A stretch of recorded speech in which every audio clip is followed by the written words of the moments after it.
তো hello friends, welcome বন্ধুরা। তোমাদের কাছে আমি আবার একবার এলাম, কারণ তোমাদের প্রয়োজন বোধ করলাম বলে আমি আবার এলাম।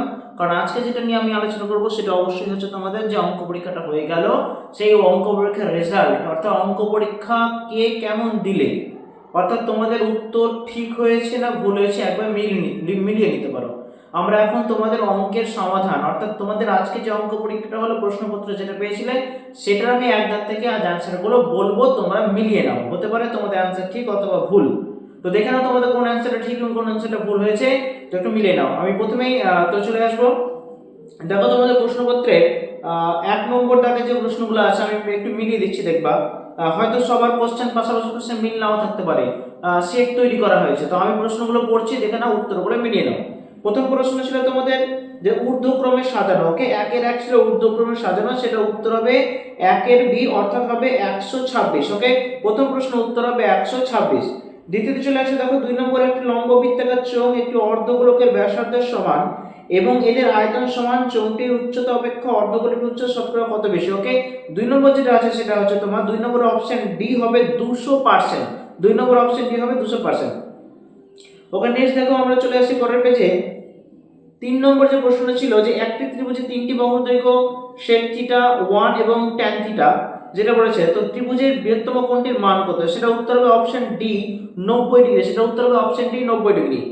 4 নম্বর ছিল ও কেন্দ্রীয় বৃত্তে এবি একটি ব্যাস এসি জ্যাকে কেন্দ্র করে 60 ডিগ্রি কোণ উৎপন্ন করলে কোণ ওসিবি এর মান কত হবে। 4 নম্বরের উত্তর হয়ে যাবে অপশন বি 30 ডিগ্রি, 30 ডিগ্রি। ওকে, নেক্সট দেখো 5 নম্বরে a:b=b:5 হলে এ বি এর কত পার্সেন্টের সমান হবে। এ বি এর কত পার্সেন্ট সমান হবে, উত্তর হবে তোমার এটা উত্তর হয়ে যাবে 5 এরটা হবে অবশ্যই 40%। ওকে, 5 এর হবে 40%। নেক্সট 6 নম্বর ছিল বার্ষিক x% সরল সুদের হারে y টাকার z মাসের সুদ কত হবে।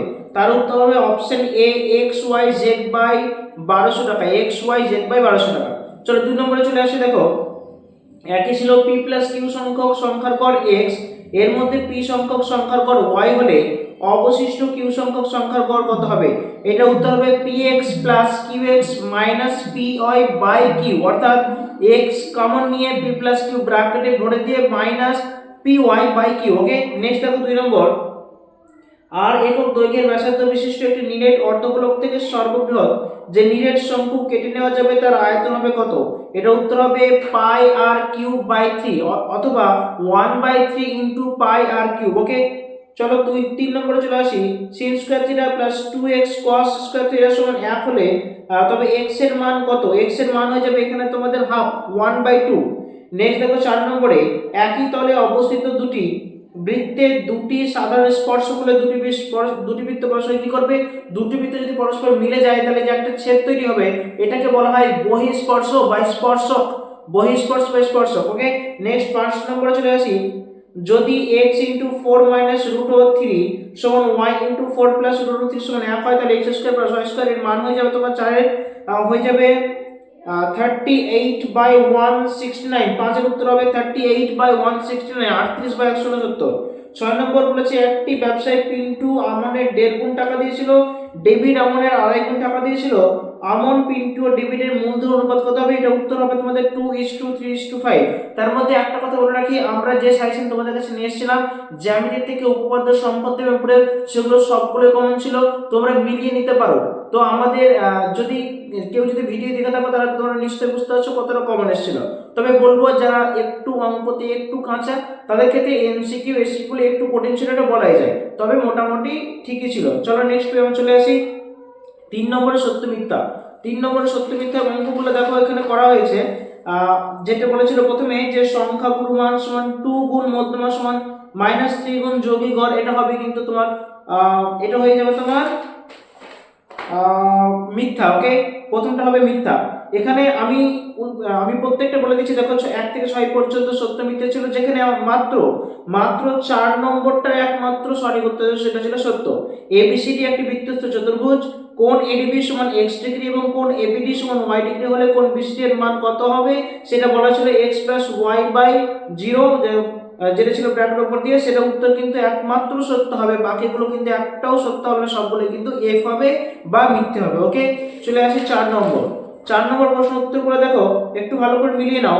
প্রথম 2n প্লাস 1 সংখ্যক স্বাভাবিক সংখ্যার গড় হলে মধ্যমা যদি এত হয় n প্লাস 103/3, তাহলে n এর মান কত? n এর মান হবে কিন্তু 50। ওকে, 4 এর 1 হবে 50। তো এটা দেখো, দুটি লম্ববৃত্তাকার নিরেটচঙ্গের ব্যাসার্ধের দৈর্ঘ্য অনুপাত 2:3 এবং উচ্চতার অনুপাত 5:3 হলে তাদের বক্রতলের ক্ষেত্রফলের অনুপাত কত হবে? 2 নম্বর হবে 10:9। এটা তোমাদের আমি গত 2 দিন আগে একটা ভিডিও দিয়েছিলাম 30টি বাছাই করা প্রশ্ন, সেখান থেকে কিন্তু কমন এসেছে। ওকে, চারিদিকে চলে আসে একটি আয়তঘনের ধারগুলির সংখ্যা x, তলগুলির সংখ্যা y হলে a এর সর্বনিম্ন মান কত হবে? এটা উত্তর হয়ে যাবে তোমার 7।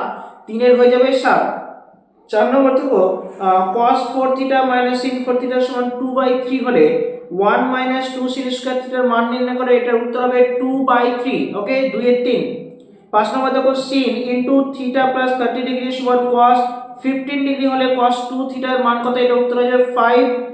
এটা উত্তর হয়ে যাবে 5 এর, অর্থাৎ 4 এর 5 এর উত্তর হবে 0। 4 এর 5 এর উত্তর হবে 0। 6 নম্বর দেখো, এবিসিডি আয়তক্ষেত্রের অভ্যন্তরে ও একটি বিন্দু এমন ভাবে অবস্থিত যে ওবি সমান 6 সেমি, ওডি সমান 8 সেমি এবং ওএ সমান 5 সেমি। তাহলে ওসি দৈর্ঘ্য নির্ণয় করো। ওসির দৈর্ঘ্য হয়ে যাবে তোমার এখানে 5√3। 5√3 মানে 75। 75 কে তুমি রুট ওভার করলে তোমার এখানে উত্তর হবে 5√3 অথবা 75। ওকে, নেক্সট 7 নম্বর চলে আসি। ও কেন্দ্রের বৃত্তের একটি বিন্দু থেকে পি থেকে পিএস ও পি দুটি স্পর্শক টানা হলো। কিউএস বৃত্তের একটি জ্যামিতি পিটি এর সমান্তরাল। এটা উত্তর হবে তোমার 50 ডিগ্রি। ওকে, 7 হবে 50 ডিগ্রি। 8 দেখো, দুটি সদৃশ ত্রিভুজের পরিসীমা যথাক্রমে 7 সেমি 16 সেমি। প্রথম ত্রিভুজে একটি বাহুর দৈর্ঘ্য 9 সেমি হলে দ্বিতীয় ত্রিভুজের অনুরূপ বাহুর দৈর্ঘ্য কত হবে? এটা উত্তর হয়ে যাবে তোমার 16/3। ওকে, 16/3। নেক্সট দেখো 9 নম্বর, যেটা তোমাদের দিয়েছে ভেদ থেকে অঙ্ক দিয়ে, সেটা উত্তর হয়ে যাবে তোমার 4:1। x2 y এর মান নির্ণয় করে, সেটা উত্তর হয়ে যাবে 4:1। ওকে, 10 নম্বর, x/2 সমান y/3 সমান z/4 হলে 3x + 4y + 8z/x + 3y এর মান কত? এটা উত্তর হবে 4×6=11। 4×6=11। 11 নম্বর, কোনো ব্যবসায়ী এ ও বি মূলধন অনুপাত 3:2, লাভের 5% দান করার পর বি এর লাভ 798 টাকা হলে মোট লাভ কত হবে? এটা উত্তর হবে 2100 টাকা, 2100। 12 দেখো, বার্ষিক সরলসুদ 5.5 থেকে কমে 4.5% হলে এক ব্যক্তির প্রাপ্য বার্ষিক সুদ 250 টাকা কম হয়। মূলধন কত? মূলধন হয়ে যাবে এখানে 25,000 টাকা। মূলধন হবে এখানে 25,000 টাকা। ওকে, এবং বাকি যে প্রশ্নগুলো দিয়েছিল প্রত্যেকটা ছিল আমাদের দেওয়া কমন প্রশ্ন ছিল। তোমরা যদি পেরে থাকো অবশ্যই আমাদের জানাবে এবং কমন পেয়ে থাকলে অবশ্যই আমাদের কমেন্টে জানাবে। এই ছিল শর্ট প্রশ্নের উত্তরগুলো 1 থেকে 4 তার কারণে যতগুলো প্রশ্ন ছিল সবগুলো উত্তর তোমাদের বলে দেওয়া হলো। তোমরা মিলিয়ে নিয়েছো বেশ। এরপরে আমরা এখানে দেখবো প্রত্যেকটা জ্যামিতির কিন্তু এবং পরে কিন্তু যে ভিডিওটা আমরা দিয়েছিলাম, যে কমনগুলো আমরা বলেছিলাম, আমাদের টিম যে কাজটা করেছিল সেটা কিন্তু তোমাদের প্রত্যেকটা কমন এসেছে। শুধু এখানে একটাই কথা বলবো, যারা অঙ্কতে একটু ভালো তারা কিন্তু ভালোই পারবে আশা রাখি। যারা একটু মিডিয়াম তাদের ক্ষেত্রে একটু এসে কি বলে একটু সমস্যা করবে, এটা বলাই যায়। সো বাকি কিন্তু জ্যামিতির পার্ট থেকে পুরো অঙ্ক কিন্তু কমন ছিল। ওকে, তাহলে আজকে এইটুকুই তোমাদের উত্তর বলে দিলাম। আমরা তোমাদের পরের যে পরীক্ষাটা আছে সেই পরীক্ষার যে ভিডিওগুলো হয় বা কমন যে সাজেশন করে সেগুলো আমরা নিয়ে আসবো। তোমরা আমাদের সঙ্গে থাকো এবং চ্যানেলটিকে লাইক এবং সাবস্ক্রাইব করে দিও। ওকে, থ্যাংক ইউ।